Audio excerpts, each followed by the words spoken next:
Shalom Sobat BB yang dikasihi Tuhan. Renungan Harian Wanita Bijak hari Rabu tanggal 12 Maret 2025 dengan judul Hidup dalam Kasih Karunia Allah. Firman Tuhan diambil dari kitab Ibrani pasal 12 ayat 14 sampai 17. Kitab Ibrani pasal 12 ayat 14 sampai 17.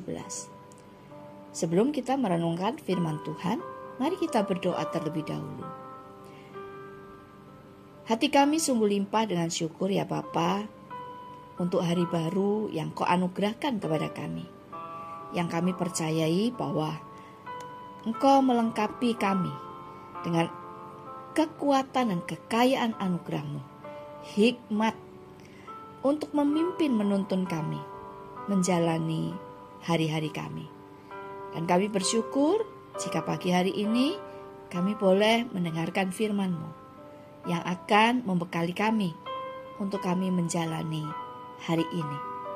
Sehingga hidup kami boleh makin berkenan kepadamu.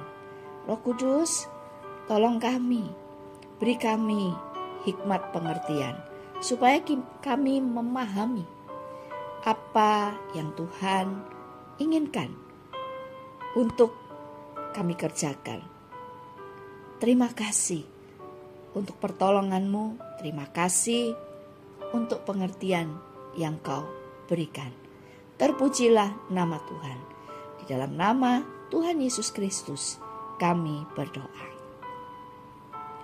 Pembacaan kitab Ibrani pasal 12 ayat 14 sampai 17. Perikopnya berbunyi, nasihat supaya bertekun dalam iman. Ayat 14, berusahalah hidup damai dengan semua orang dan kejarlah kekudusan. Sebab tanpa kekudusan tidak seorang pun akan melihat Tuhan. Ayat 15, jagalah supaya jangan ada seorang pun menjauhkan diri dari kasih karunia Allah, agar jangan tumbuh akar yang pahit yang menimbulkan kerusuhan dan yang mencemarkan banyak orang. Ayat 16, janganlah ada orang yang menjadi cabul atau yang mempunyai nafsu yang rendah seperti Esau, yang menjual hak kesulungannya untuk sepiring makanan.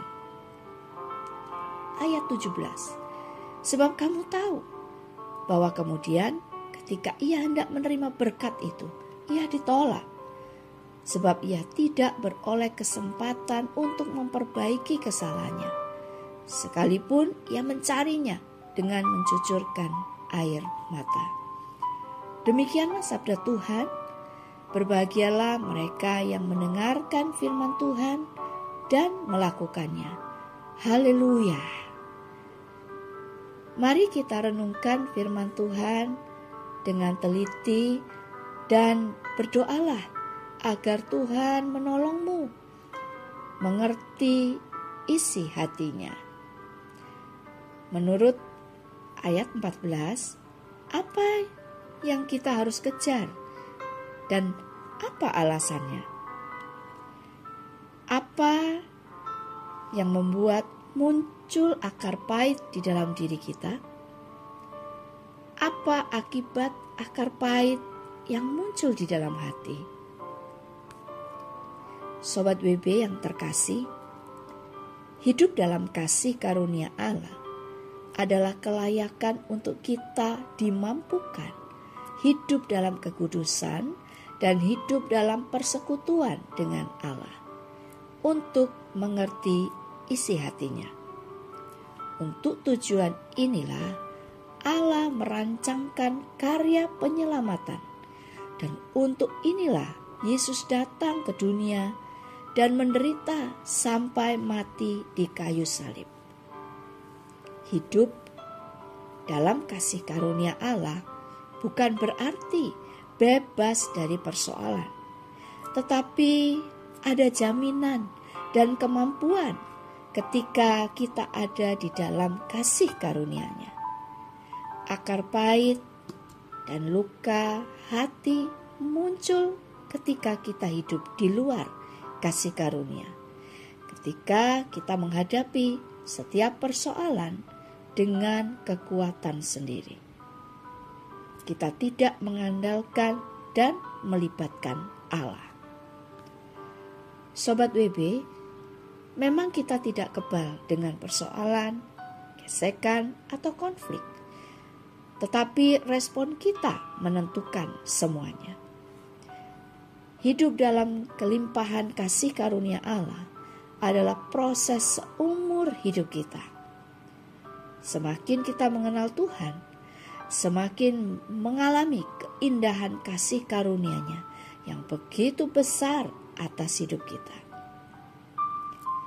Dalam hal mengampuni, kita perlu belajar melepaskan hak untuk membalas dan menyerahkan segala sesuatunya kepada Tuhan, serta membiarkannya bertindak.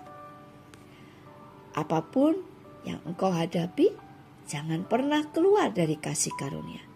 Ingatlah untuk selalu kembali kepada Dia, karena Dia adalah jalan keluar dan sumber segala sesuatu yang kita perlukan. Sebelum kita membagikan kepada rekan dalam kelompok pemuritan berkat yang kita terima dan komitmen kita, mari kita berdoa. Bapa, terima kasih untuk firman-Mu hari ini.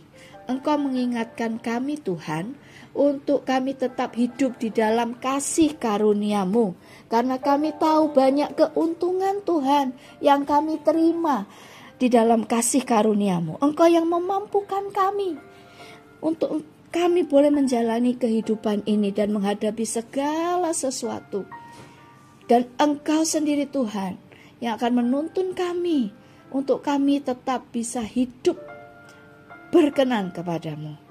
Hidup di dalam perkenan Allah, itu adalah segala-galanya dalam hidup kami. Terima kasih ya Tuhan. Dan kami percaya Roh Kudus yang akan memampukan kami. Terima kasih Tuhan, terima kasih Roh Kudus. Kami boleh serahkan seluruh keberadaan kami ini hanya untuk kemuliaan nama Tuhan. Di dalam nama Tuhan Yesus Kristus kami berdoa. Haleluya. Amin. Hidup dalam kelimpahan kasih karunia Allah adalah proses belajar seumur hidup untuk kita semakin mengenal dan mengasihinya.